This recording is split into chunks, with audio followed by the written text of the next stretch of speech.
Trabalho de desenvolvimento da mistura solo-cimento com substituição de 10 e 5% do solo com isopor.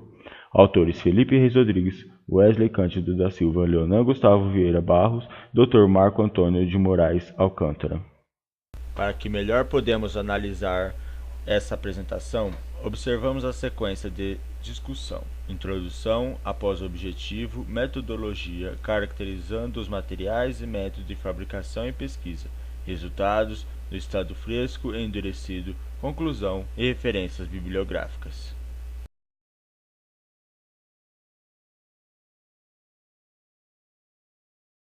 Utilização do solo-cimento no século XX. Há algum tempo tem-se buscado um aprimoramento da construção civil, adicionando e modificando diversos tipos de materiais, na busca de encontrar a mistura certa para diversas aplicações e procurando as melhores características para várias necessidades. A busca por melhorias derivou a criação da mistura de dois materiais muito utilizados desde a antiguidade, o solo e o cimento, que tem relatos do seu uso em pavimentação desde o início do século XX. Utilização do solo e cimento como mistura.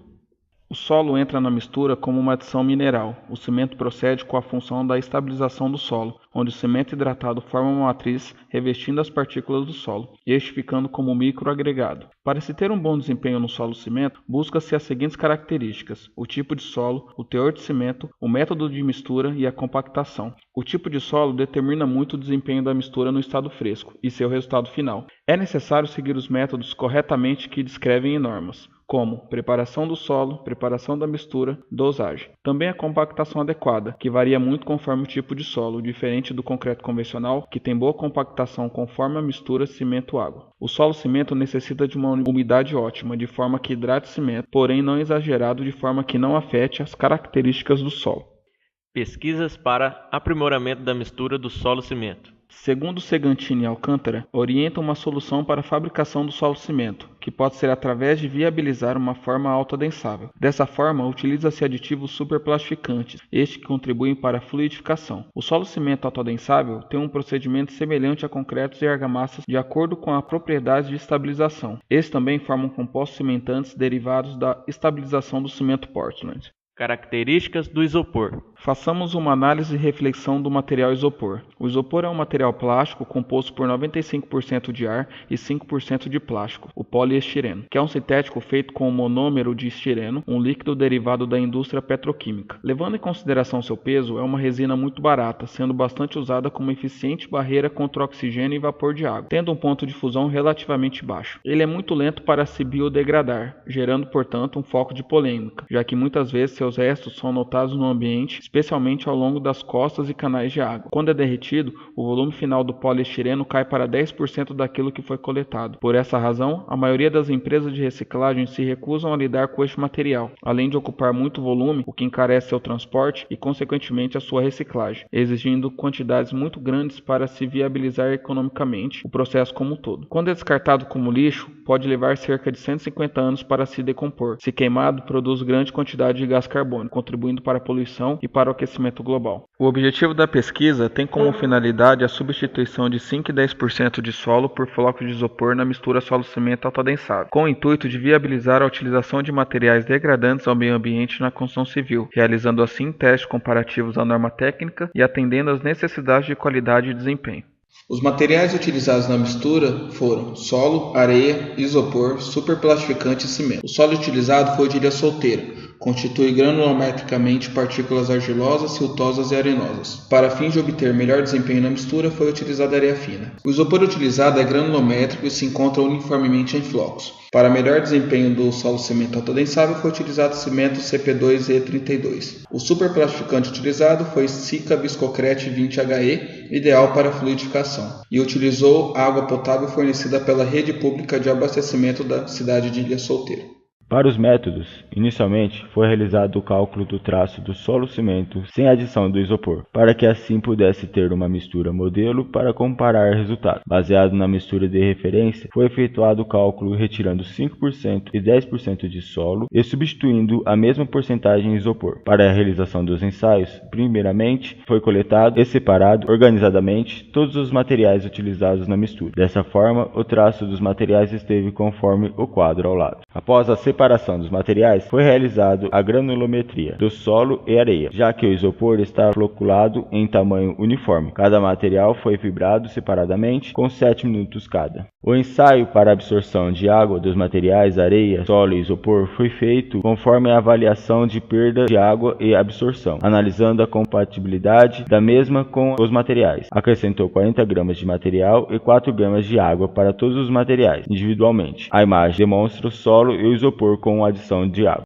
Enfim, foi realizada a mistura dos materiais, primeiramente sem isopor. Conforme a NBR 12024, adicionou à betoneira todo o solo, cimento e areia, misturando por 1 minuto. Depois, adicionou 2/3 de água, misturando por mais 1 minuto. Finalizando a mistura, adicionando o restante da água, mais o superplastificante, por mais 1 minuto. É possível verificar o processo na figura ao lado, que ilustra conforme a ordem da mistura, seguindo o mesmo procedimento já mencionado, porém com a substituição de 5% e 10% em massa de solo, respectivamente, por isopor. A diferença de mistura de referência foi a adição do isopor junto ao solo, cimento e areia. Após o processo de mistura dos materiais, foi realizado o ensaio do solo cimento autoadensável. O primeiro ensaio efetuado foi o do cone de Abrams, ou Slump Flow, observando e medindo em seguida o espalhamento longitudinal e transversal. Também analisou a presença de franjas em torno da circunferência do espalhamento, indicando uma segregação ou exudação do material no estado fresco. A figura ao lado ilustra bem esse ensaio com os 3 experimentos. Posteriormente, através do ensaio de peneiramento, foi medido o nível global de segregação. Retirou-se uma amostra do solo cimento pesando 2 kg, colocado em uma peneira de 4,8 mm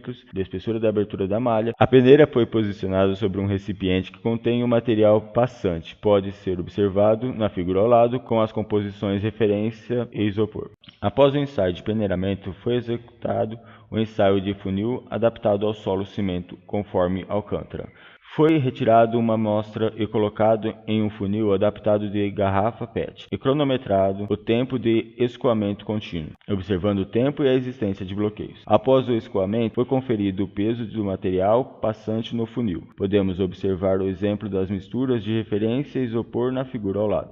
Para o ensaio de avaliação de comportamento de flexão, utilizou-se de corpos de prova cilíndricos com dimensões de 5 cm de diâmetro e 10 cm de altura. A figura ao lado ilustra os CPs. Os moldes foram preenchidos com o solo cimento autoadensável, sem auxílio de vibração. A resistência mecânica foi avaliada aos 28 dias, onde 3 corpos de prova foi submetido a ensaio de compressão axial, 3 corpos de prova para avaliação de resistência e tração por compressão diametral e 2 corpos de prova para análise de absorção. O ensaio de espalhamento é utilizado para que misturas autoadensáveis fluam sem segregar, verificando a coesão, trabalhabilidade e fluidez do solo cimento autoadensável. Pelos resultados obtidos e mostrados no quadro, nota-se que a mistura contendo 10% de floco de isopor apresentou um espalhamento maior, devido à diminuição da porcentagem que garante a coesão, ou seja, o solo. Foi analisado que o isopor tem uma difícil interação com a matriz do solo por ser um material inerte. Na mistura com 5%, o material apresentou uma viscosidade maior, porém, não houve indícios de exudação e segregação, diferente da de 10%, que apresentou os problemas relatados. O ensaio de funil é utilizado para analisar a fluidez do material, de modo que a viscosidade possa contribuir para o melhor comportamento das misturas no escoamento confinado. Nota-se que o tempo de escoamento é inversamente proporcional à fluidez, ou seja, quanto mais tempo levar para que a mistura passe pelo funil, menos fluido é o material. No quadro, a vazão mássica foi maior na mistura com 10%, pois os elementos que garantem a coesão foi retirado, no caso, o solo. Porém, essa mistura não satisfaz a condição de espalhamento. O material precisa ser coeso e homogêneo. Portanto, em relação à reologia, a mistura com 5% de adição satisfez tanto o espalhamento quanto o ensaio de funil. No ensaio de segregação, de acordo com a figura ao lado, analisa-se o material ao ser peneirado se este segrega, separando seus componentes. Verificou que o isopor, por ser um material inerte, não adere à pasta, ficando sobressaindo o material. Então o material será melhor analisado em seu estado endurecido. Ensaio no estado endurecido. Pela tabela, na mistura de 5% teve um acréscimo de resistência à compressão axial. Já na 10% ocorre decréscimo. No material com 5% de isopor, pode ter ocorrido uma melhor distribuição do material, ao adicionar material com granulometria maior. A pasta de cimento foi suficiente para manter a resistência, por isso não houve alterações significativas em sua resistência. Na de 10%, ao diminuir material que mantém a coesão, ou seja, o solo, o material obteve maior quantidade de vazios, tornando a mistura mais fraca, já que o isopor é de difícil interação com a pasta e apresenta uma menor resistência em si. Já na resistência à tração, houve um decréscimo significativo, pois o EPS, por ser um material inerte, não apresenta função estrutural. As fissuras internas, ocasionadas pela adição de tensão, propagou pelos vazios deixados pelo material e pelo próprio EPS. A pasta não foi suficiente para garantir uma maior resistência à tração. Relacionando a resistência à tração com a resistência à compressão, houve uma diminuição com as adições de EPS, indicando a fragilidade do material, ou seja, mais quebradiço.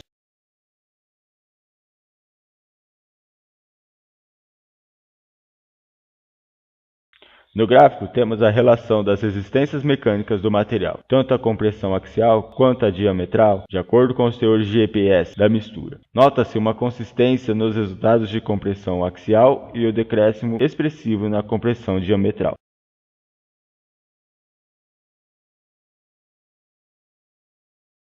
Na compressão diametral, temos uma relação negativa, ou seja, quanto mais EPS é adicionado, menor sua resistência. Ele nos mostra ainda que 96,89% da diminuição da resistência está relacionada à adição de EPS.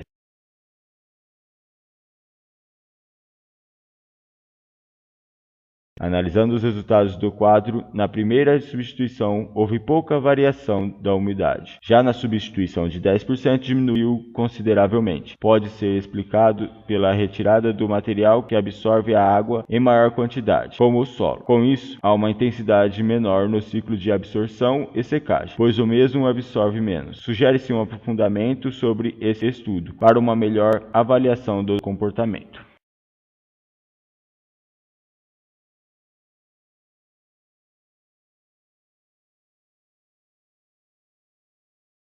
Após os ensaios, podemos analisar que o isopor em flocos necessita de um tratamento diferenciado da mistura com solo-cimento. Há certa dificuldade em substituição ao solo, pois o isopor é de difícil interação com a matriz, tratando de sua reologia, e deixa um índice considerável de vazios no estado endurecido, além de não haver compacidade no material.